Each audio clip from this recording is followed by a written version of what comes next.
अब यह तय हो गया है कि 23 जून को पटना में विपक्षी दलों की बैठक होगी, जिसमें सभी दलों की सहमति प्राप्त हो गई है। गांठ से गठबंधन हो, लेकिन गठबंधन में गांठ नहीं। यह पंक्ति इस वक्त भारत की राजनीति से काफ़ी जुड़ी हुई है। 2024 के लोकसभा चुनाव में अब 1 साल का वक्त ही रह गया है। ऐसे में बीजेपी और एनडीए को हराने के लिए अब विपक्षी पार्टियां भी गठबंधन का रुख करने लग गई हैं। लेकिन समस्या वही है कि इस गठबंधन में गांठें बहुत हैं। नमस्कार, द वायर देख रहे हैं आप। मैं हूं आपके साथ चिराग झा और कैमरे के पीछे हैं देवी दत्त।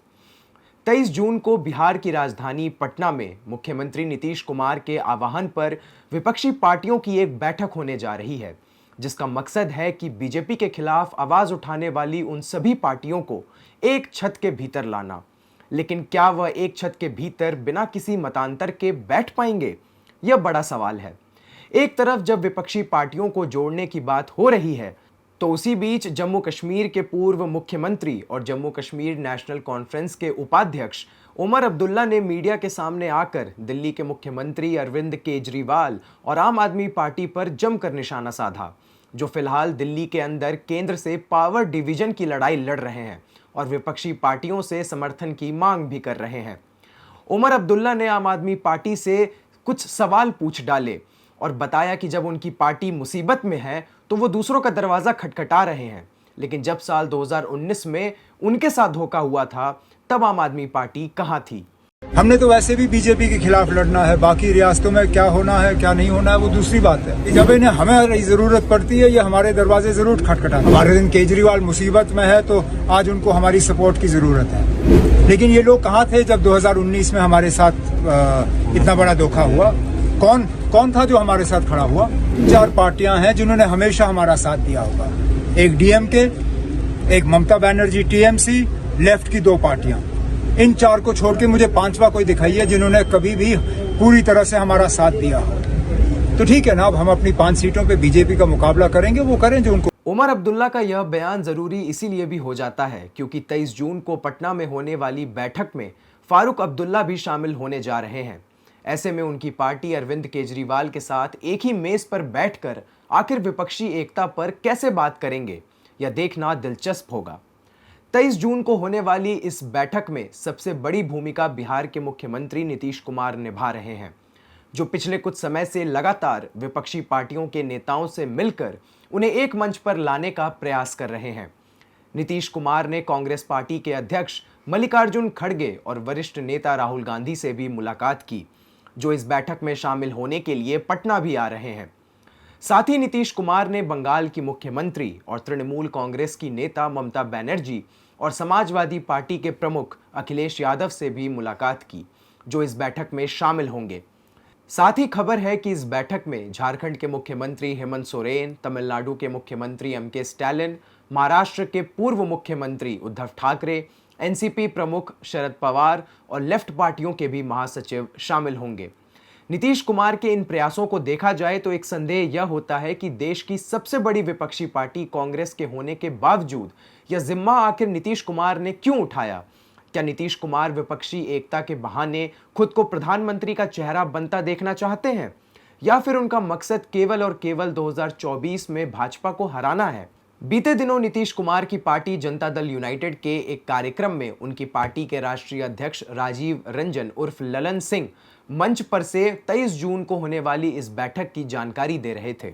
इसी दौरान पार्टी समर्थकों ने मंच के नीचे से हमारा पीएम कैसा हो, नीतीश कुमार जैसा हो के नारे लगाने लगे। हालांकि इस पर ललन सिंह ने मंच पर से ही साफ कर दिया कि नीतीश कुमार विपक्ष के प्रधानमंत्री उम्मीदवार नहीं हैं। नीतीश कुमार जी जैसा हो। नीतीश कुमार जी देश के प्रधानमंत्री के उम्मीदवार नहीं हैं।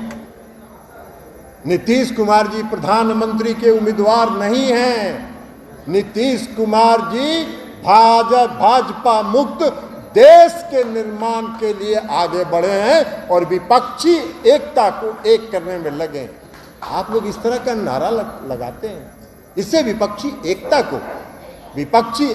को में रुकावट पैदा होता है। ऐसा कभी मत करिएगा।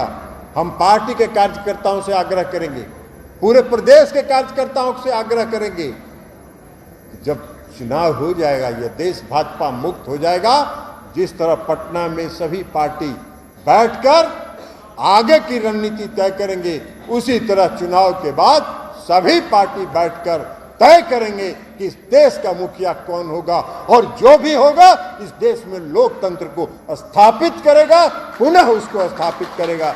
अगला सवाल 23 जून की इस बैठक में कांग्रेस पार्टी की भूमिका पर भी खड़ा होता है। जिस तरह से कांग्रेस के मतांतर आम आदमी पार्टी और तृणमूल कांग्रेस के साथ हैं, क्या वैसी परिस्थिति में कांग्रेस इन पार्टियों के साथ गठबंधन करने का सोच सकती है? और सिर्फ इतना ही नहीं, अगर विपक्षी पार्टियां राहुल गांधी के अलावा किसी गैर कांग्रेसी नेता को प्रधानमंत्री उम्मीदवार के तौर पर प्रोजेक्ट करने की बात करती है, तो भी क्या कांग्रेस विपक्षी एकता की बात पर खड़ी रहेगी? यह भी देखना दिलचस्प होगा। साथ ही इस बैठक को पटना में ही रखने के पीछे भी एक कहानी है। द हिंदू की रिपोर्ट बताती है कि जब कोलकाता में नीतीश कुमार की मुलाकात ममता बनर्जी से हुई, तो ममता बनर्जी ने ही नीतीश कुमार को यह सुझाव दिया कि बैठक एक ऐसे जगह पर हो जो न्यूट्रल हो, ताकि कांग्रेस इस बैठक की मेजबानी न कर सके। वहीं ममता बनर्जी यह भी चाहती हैं कि विपक्षी एकता में कांग्रेस पार्टी ड्राइविंग सीट पर न बैठे। सवाल बहुत सारे हैं, लेकिन इनका जवाब 23 जून की बैठक के बाद ही पता लग पाएगा कि यह बैठक कितनी ज्यादा सार्थक रही। आगे बढ़ते हैं और नीतीश कुमार की पहल पर उनकी ही पार्टी जनता दल यूनाइटेड के प्रदेश महासचिव रंजीत कुमार झा से बात करते हैं और समझने की कोशिश करते हैं कि नीतीश कुमार के इन प्रयासों को कैसे देखा जा सकता है। रंजीत जी हमारे साथ जुड़ चुके हैं। रंजीत जी, बहुत बहुत स्वागत है आपका द वायर पे। मेरा पहला सवाल आपसे यही है कि आखिर बिहार ही क्यों, और पटना में ही विपक्षी पार्टियों की बैठक आखिर क्यों हो रही है? और साथ ही आप यह भी बताएं कि नीतीश कुमार के जो ये प्रयास हैं, इनको आप किस तरीके से देख रहे हैं? देखिए, पहली बात तो ये मैं बता दूं कि बिहार हमेशा से एक क्रांति की धरती रही है। हमेशा 74 का भी जो आंदोलन हुआ था, उसकी शुरुआत बिहार से ही कहीं ना कहीं हुई थी। और ये जो विपक्षी पार्टी की मीटिंग है 23 तारीख को, ऐसा नहीं है कि ये 23 से शुरू हो रहा है। माननीय मुख्यमंत्री पिछले कई महीनों से अलग अलग जगह पे जाके, अलग अलग राज्यों में जाके विभिन्न दलों के नेताओं से एक बार मिल के आ चुके हैं। और जब सभी लोगों की सहमति बनी, तब हुआ कि एक जगह पहले 1 बाय 1 उन्होंने अलग अलग दिनों में अलग अलग जगहों पे अलग अलग पार्टियों के नेताओं से मुलाकात की। सब लोगों की राय बनी कि भारतीय जनता पार्टी के खिलाफ एक कंबाइंड हम लोगों का एक फ्रंट बनना चाहिए, जिससे कि पूरे देश में हम भारतीय जनता पार्टी को शिकस्त दे सके। और उसके लिए तिथि मुकर्रर किया गया और जगह मुकर्रर किया गया। चूंकि शुरुआती दिनों से इस पूरे अभियान को माननीय मुख्यमंत्री नीतीश कुमार जी लीड कर रहे थे, इसीलिए इन्होंने ये प्रपोजल दिया कि बिहार में ही इस बैठक को ऑर्गेनाइज किया जाए और बिहार से इसकी शुरुआत हो। और यही कारण है कि बिहार चुना गया है। मेरा अगला सवाल आपसे यह है कि भाजपा और उनके नेता कहते हैं कि मोदी नहीं तो कौन, तो क्या इस बैठक में सभी पार्टियां कांग्रेस को वह जिम्मेदारी देगी कि कांग्रेस पार्टी प्रधानमंत्री का चेहरा प्रोजेक्ट करे, या फिर किसी गैर कांग्रेसी चेहरे पर भी बात बन सकती है? देखिए, ये अभी तो पहली बैठक है सारी विपक्षी दलों की, इसके बाद और बैठकें होंगी। और जब वक्त आएगा तो ये भी कंक्लूजन निकल के आ जाएगा कि मोदी जी के सामने विपक्ष का उम्मीदवार कौन होगा। अभी तो शुरुआत है।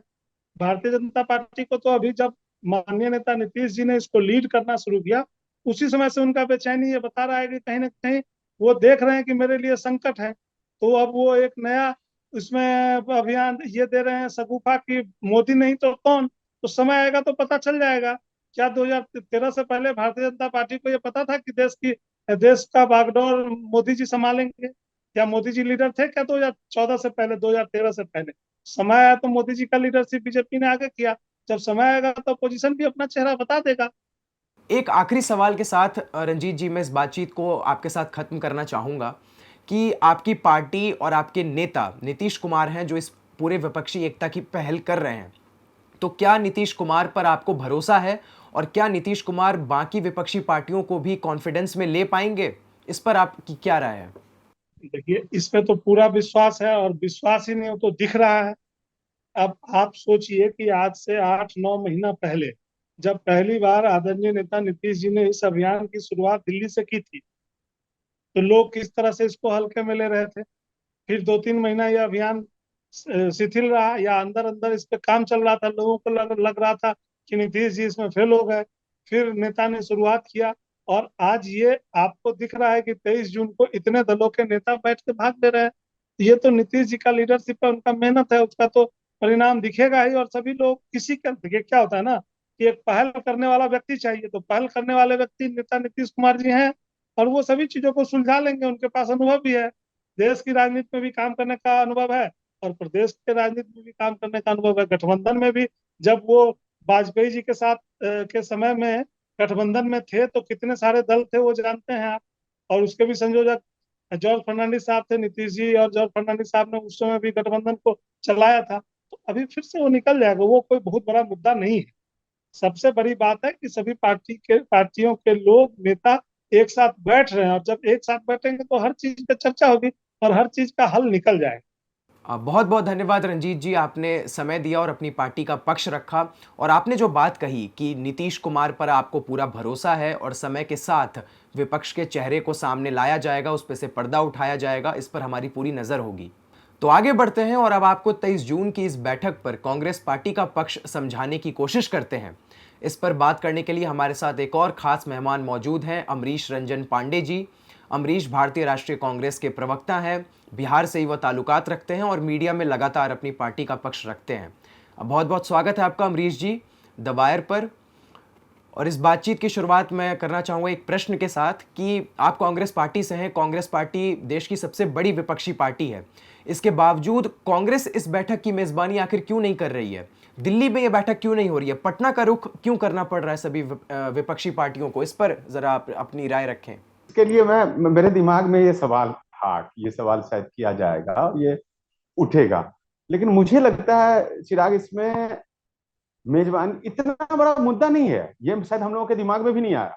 अपोजिशन, ये कांग्रेस पार्टी या ये जो विपक्षी दलों का जो गठबंधन है, इसमें सबों की समान भूमिका है, ना कोई बड़ा है ना कोई छोटा है। अभी इस स्तर पे बात ही नहीं हो सकती है। तो कौन कहाँ किया जा रहा है मेजबानी, इसका कोई मायने नहीं रखता। लेकिन अगर आप थ्योरेटिकली देखें तो अब ये भी सवाल उठता है कि बिहार से गांधी ने, चंपारण से उन्होंने सत्याग्रह शुरू किया, देश के प्रथम राष्ट्रपति मिले बिहार से, तो शायद एक सिंबॉलिक तरीके से लीजिए। और खास तौर पे मुझसे पूछते हैं तो मेरे लिए खुशी की बात है कि मैं कांग्रेसी के साथ साथ एक बिहारी भी हूं। तो अगर बिहार से इसका होता है और बिहार की धरती नरेंद्र मोदी को हटाने के लिए सबसे पहले आगे आती है, जैसा कि 2015 के चुनाव में आपने देखा था कि सबसे पहले पटकनी वहीं से मिली थी, तो ये बहुत बड़ी बात है कि बिहारी इस चीज को, सम्मान को लेने के लिए आतुर हैं कि भाई हमने इस तानाशाही ताकत को सबसे पहले सत्ता से बेदखल किया और आगे भी करेंगे। लेकिन मुझे नहीं लगता कि इस मुद्दे पे मेजबानी बिहार में हो रही है, कांग्रेस क्यों नहीं कर रही है, ये मुझे नहीं लगता कि इतना बड़ा मुद्दा है। वो मेजबानी हो रही है, सब मिलकर बात करें और होनी भी चाहिए। हमें तो लगता है राज्य में ये आज यही चीज अगर केंद्र सरकार करती, आज आप नॉर्थ ईस्ट जल रहा है, केंद्र सरकार, मोदी जी को फीता काटना हो तो कहीं भी पहुंच जाएंगे, लेकिन वहां पे इतनी मौतें हो चुकी है, कितने लोग बेघर है, हजारों की संख्या में, खाना तक नहीं मिल पा रहा है। आज ही कांग्रेस पार्टी उस पर प्रेस कॉन्फ्रेंस कर रही थी। मेरा अगला सवाल यह है कि जैसे कांग्रेस पार्टी के नेता कहते हैं कि उनके नेता राहुल गांधी हैं और वह उनको ही प्रधानमंत्री चेहरा मानते हैं, तो अगर विपक्षी पार्टियां किसी गैर कांग्रेसी चेहरे को अगर पीएम उम्मीदवार बनाती है या प्रोजेक्ट करती है, तो क्या कांग्रेस पार्टी तब भी विपक्षी एकता के स्टैंड पर खड़ी रहेगी? इस पर आप क्या कहना चाहेंगे? मैं ये कह रहा था चिराग, जो दूसरा पक्ष था आपके सवाल का कि इन विषम परिस्थिति में अपोजिशन के लोग मिल रहे हैं, तो उसमें राहुल गांधी जी को लेके तो मैं दो चीजें बोलूंगा। पहली बात कि ये मेरा बयान पार्टी का बयान नहीं है, पार्टी के बयान, पार्टी के लीडरशिप, ये बहुत बड़ा दायित्व वाला मीटिंग है और इस पे मैं कोई भी टिप्पणी करने से पहले बचना चाहूंगा, क्योंकि ये पार्टी का बयान आएगा इस मीटिंग के बाद। लेकिन राहुल गांधी के बारे में मुझे नहीं लगता कि कोई सवाल होना चाहिए। एक तो पहली बात कि कांग्रेस पार्टी के अलावा इसमें कोई ऐसा दल नहीं है जिसका पूरे देश में इसका संगठन हो, नेतृत्व हो, और ये कोई माने या ना माने, ये सच सर्वविदित है और ये सच्चाई है। कांग्रेस ही एक पार्टी है जो बीजेपी के साथ खुल के लड़ती आई है, लड़ेगी। नेता के तौर पे आप देखें तो एक ही नेता इस पूरे में दिखते हैं जो पूरे कन्याकुमारी से लेकर कश्मीर से और गुजरात से लेकर नॉर्थ ईस्ट तक आप जाएंगे तो एक नेता की बात आती है कि हाँ, अगर राष्ट्रीय अध्यक्ष स्तर पे अगर कोई नेता है तो राहुल गांधी है। तो मुझे नहीं लगता है कि इस मुद्दे पे, लेकिन मैं एक चीज क्लियरली बोलूंगा ये मीटिंग होगा, इस मीटिंग के बाद हमारे नेता भी उसमें सम्मिलित हो रहे हैं, हमारे नेता का क्या बयान आता है, क्या होता है, वो अलग बात है। लेकिन राहुल गांधी के नेतृत्व को लेकर और खास तौर पे जिस प्रकार से नरेंद्र मोदी डरी हुई है, सहमी हुई है कि जिस राहुल गांधी की यात्रा खत्म होती है राहुल गांधी के खिलाफ एक ऐसे केस में जिसका कोई मतलब उसमें क्रिमिनल एक्ट नहीं बनता है, उसमें उनको सजा दी जाती है, मैक्सिमम पनिशमेंट, 5 दिन का वेट नहीं किया जाता है, उनको नोटिस दिया जाता है घर खाली करने का। तो वो तो दिख रहा है कि किससे वो डरते हैं। पार्लियामेंट में आवाज राहुल गांधी को दबाई जाती है। तो इस सवाल पे मुझे नहीं लगता है ज्यादा मतलब बोलने की जरूरत है। वो एक सर्वमान्य नेता होंगे ही और हैं। अब बाकी चीजें आने वाले समय में सबके सामने होगा। जी, एक आखिरी सवाल अमरीश जी आपसे, फिर आपके साथ इस बातचीत को हम खत्म करेंगे कि क्या हमने जो चीज़ 2004 में देखी थी कांग्रेस के साथ कि उन्होंने यूपीए का रुख किया, विपक्षी पार्टियों को जोड़ा ताकि भाजपा को हराया जा सके, और वही फॉर्मूला हमने 2009 में भी देखा, तो क्या अब उसी फॉर्मूले के साथ कांग्रेस पार्टी चाहती है कि 2024 में भी सभी विपक्षी पार्टियों को जोड़ा जाए, यूपीए जैसा कोई अलायंस बनाया जाए ताकि 2024 में जो लोकसभा चुनाव है वहाँ पे मोदी और भाजपा को हराया जा सके? इस पर क्या देखते हैं आपकी, क्या यही रणनीति है कांग्रेस पार्टी की? आप 2012 का दिन याद कीजिए। 2012 में मुझे नहीं लगता 3 राज्य या 4 राज्य से ज्यादा कहीं पे बीजेपी थी, 3 राज्यों में थी जहां तक मुझे याद है। यही बीजेपी और तब तत्कालीन अध्यक्ष हुआ करते थे राजनाथ सिंह जी, जिन्हें आज के डेट में मोदी सरकार ने साइडलाइन कर दिया है। ऐसे ही पूरे देश के तमाम पार्टी, रीजनल पार्टी के साथ मिलके उन्होंने कोalition करके सरकार बनाया। अलग बात है उनको मैंडेट मिला और उनका मैंडेट इतना ज्यादा मिला कि वो अकेले सरकार बनाने के काबिल थे।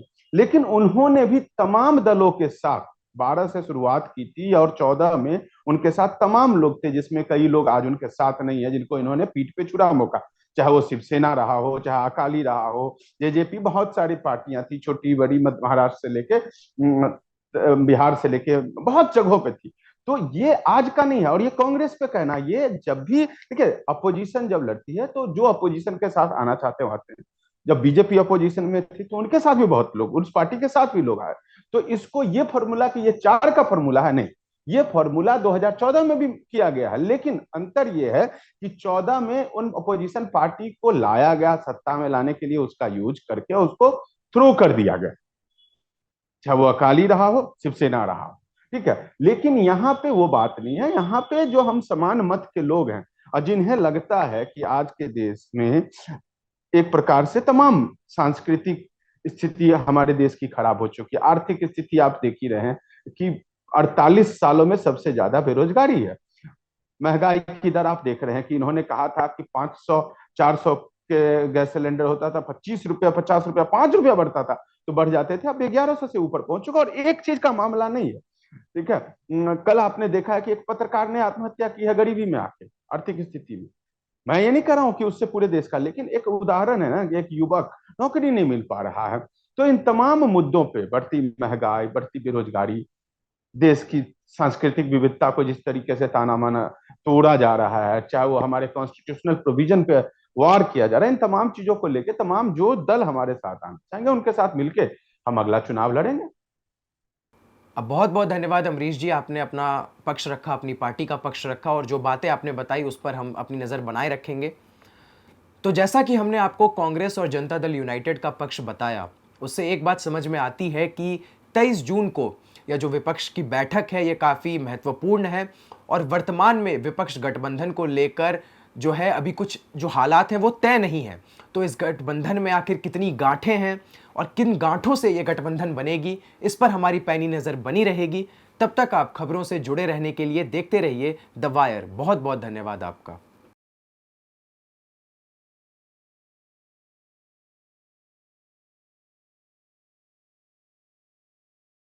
द वायर के और वीडियोस देखने के लिए सब्सक्राइब करें और बेल आइकन पर क्लिक करें। स्वतंत्र पत्रकारिता की आर्थिक मदद करने के लिए डिस्क्रिप्शन में दिए गए लिंक पर जाएं और अपनी राशि चुनें।